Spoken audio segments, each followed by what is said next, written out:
Si eres de México seguramente conoces o al menos has escuchado sobre los Xoloitzcuintles. Estos perros son legendarios por ser los guías de las almas durante su viaje por el inframundo.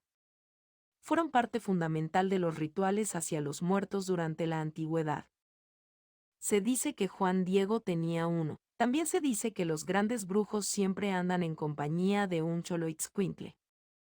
Las antiguas leyendas cuentan que estos perros son la reencarnación del gemelo de Quetzalcóatl, el extraño dios Xolotl.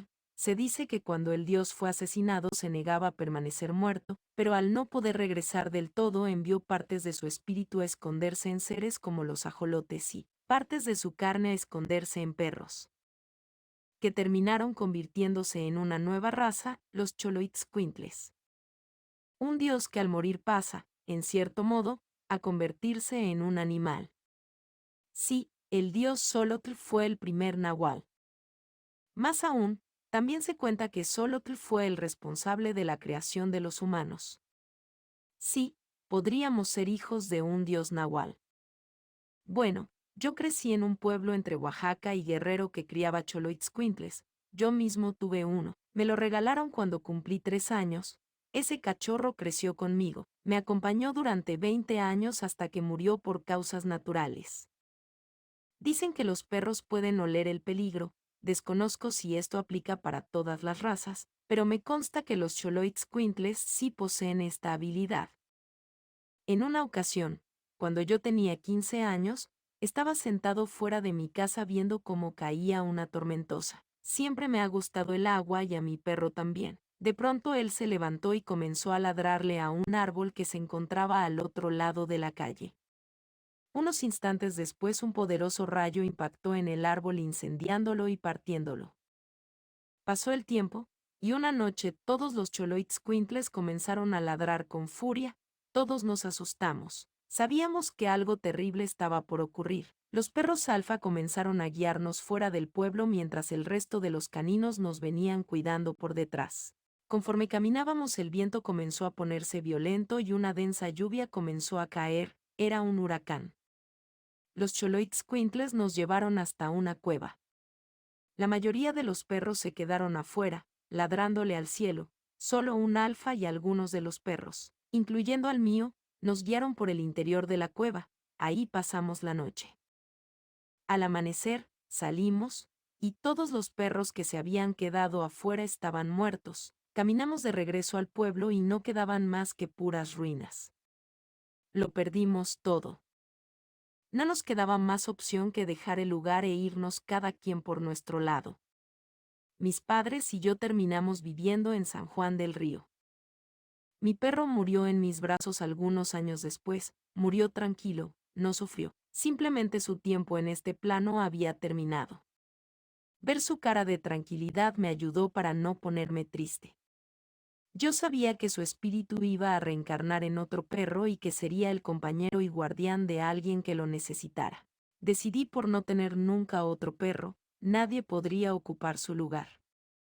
Tiempo después, una noche que yo estaba regresando del trabajo, pude ver un brillante resplandor rojo. Era tan fuerte que tuve que taparme los ojos. De pronto la luz desapareció y pude ver que ahí estaba un perro. Era un Xoloitzcuintle.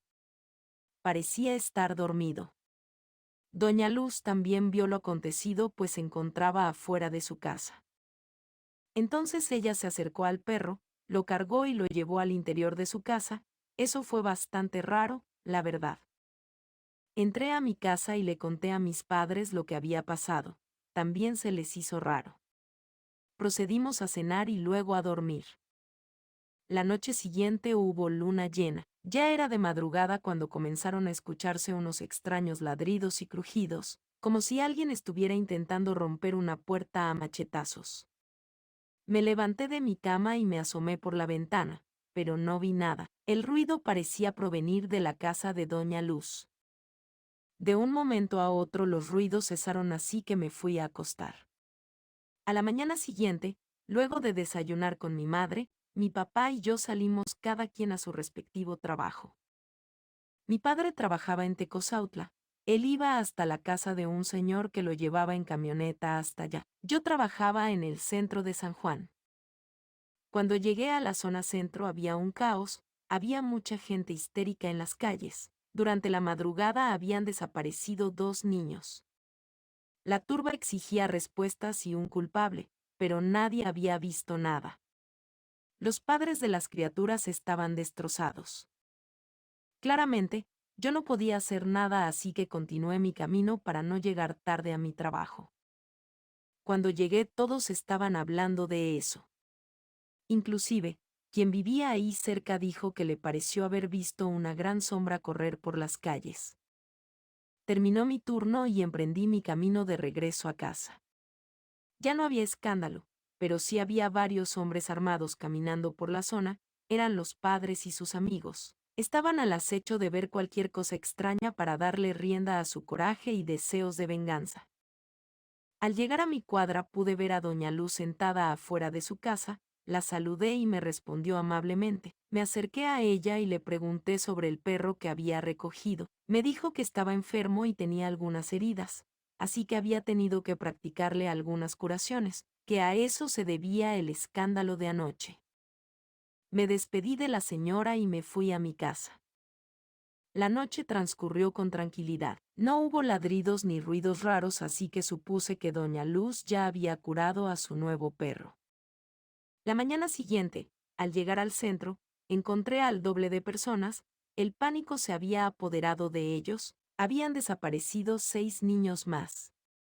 Eso ya estaba raro. Al terminar mi turno no fui a mi casa, había quedado de pasar por una muchacha para llevarla a un lugar privado. Era una casa abandonada ubicada cerca del centro. Cuando estábamos ahí pude escuchar unas prominentes pisadas. La muchacha se asustó, así que tuvimos que salir de ahí. Entonces escuchamos un disparo. Volvimos a entrar para ponernos a salvo. Momentos después la gente comenzó a salir a la calle y nosotros hicimos lo mismo. Todas las personas estaban yendo hacia la casa de un señor que vivía con su hija. Nosotros también fuimos por curiosidad. Dentro estaba el señor. Se estaba desangrando debido a una gigantesca mordida que tenía en su pierna. Lo último que dijo antes de morir fue que una criatura del inframundo se había llevado a su hija y que se había ido corriendo en una dirección. El señor apuntó hacia el sur, por donde yo vivía, luego su mano cayó. Fue una horrible escena y definitivamente nos puso a todos en alerta. Acompañé a la muchacha a su casa y luego me fui a la mía. Iba realmente temeroso de cruzarme con esa criatura que había matado al pobre hombre.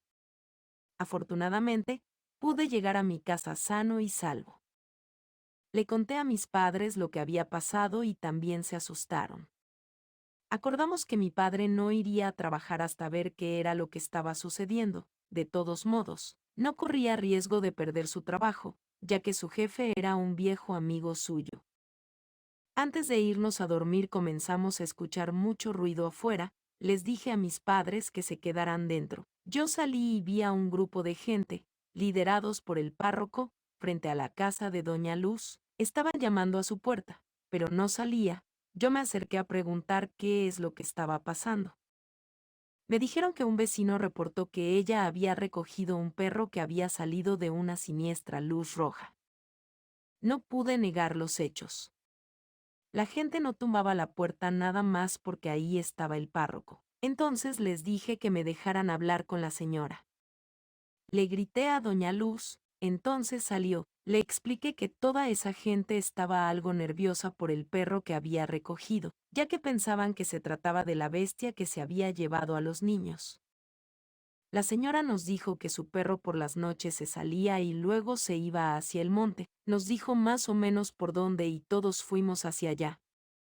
Encontramos una cueva. Ahí afuera estaba el perro. Cuando lo vi bien ya no se parecía tanto a un Xoloitzcuintle, era más bien como una extraña cruza. Su piel tenía tonos naranjas, su confección era bastante más robusta, sus ojos eran rojos. El no tener pelo lo hacía ver bastante siniestro, pero sin duda alguna lo que más nos intimidaba era su altura, era descomunal. Cuando nos vio comenzó a gruñir de una forma muy amenazante. Alguien dio un tiro, entonces el animal enfureció y se abalanzó sobre el cura, alcanzó a morderlo. Entonces todos los que llevaban un arma le vaciaron los cartuchos, el animal cayó muerto. Pasado un tiempo, todos creímos que el horror había terminado. Y prácticamente así fue. Lo único es que durante la madrugada del Día de Muertos el espíritu de esa bestia regresa. Se le puede escuchar merodeando dentro de aquel monte. Relato escrito y adaptado por Ramiro Contreras.